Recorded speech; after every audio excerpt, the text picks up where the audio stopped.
To stop Google from tracking your web searches, first log into your Gmail account, then click on your account in the upper right-hand corner and click Manage Your Account.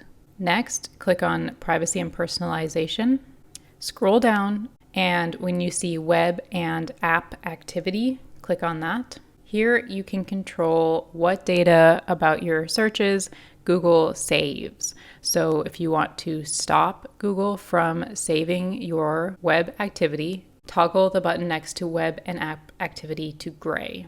Now, when you have web and app activity turned on, what this means is that when you search for things on Google, it will slowly start to curate what it shows you based on your interests. Now, this can be helpful in that what you see is related to what you've been interested in the past. But at the same time, think about how much you and your family searches for on Google and how much information that reveals about what your hobbies are, what your beliefs are, what your patterns of life are, even major life experiences such as pregnancy or the death of a loved one. Your searches can reveal lots of personal things about what you're going through to Google. And so think in your mind the pros and cons of having that web activity saved and what you see on Google more curated and the ads that you see more targeted, or if you just don't think it's worth it. Here are some of the things that Google says is included in web and app activity. Searches and other things you do on Google products and services like Maps and Play.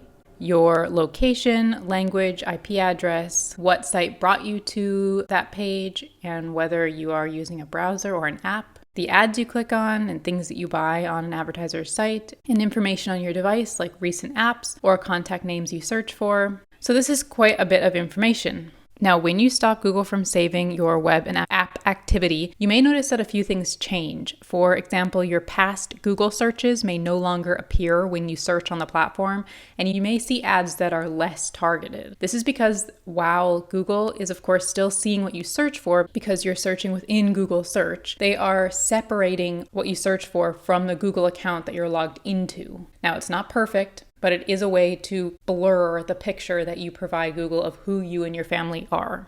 If this is a bit daunting to think about, that your search results won't be saved and you won't have a more curated view of your search results, you can always just test it out. So go in and change your settings today and leave it for a day or a few days or a week.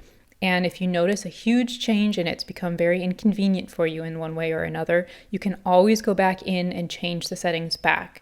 But if you don't notice a big difference, you are simultaneously not allowing Google to save all of these personal searches that you and your family are doing and tying it back to your Google account. Once that button is toggled to gray, you have stopped Google from tracking your web activity. I wanted to let you know that I have created a free Google Simple Privacy Tips checklist. Google has a few other privacy settings that you can go in and tweak to better secure your and your family's privacy on Google. If that is something that you might be interested in, I will leave a link in the description and in the cards, and you can also find it, of course, on simpleprivacytips.com.